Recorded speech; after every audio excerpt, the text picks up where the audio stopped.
In this video I'm gonna show you how to repeat cuts on the miter saw, and they end up exactly the same size every time. All you need is two boards, one a little bit longer than the length of the cut you want to make, and make sure you have a very straight board, and another small board that's gonna act as a stop block. So first I close my miter saw, and then I just clamp this piece where I can leave a little space in front, as close as possible.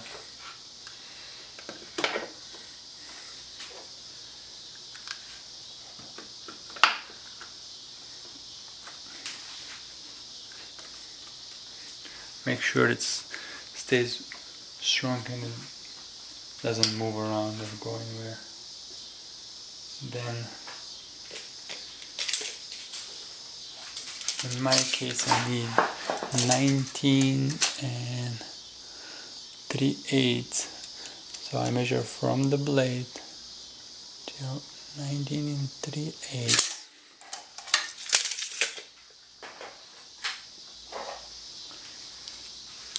And then just attach my stop block right there, making sure it's flush on the top. This way the block stays square.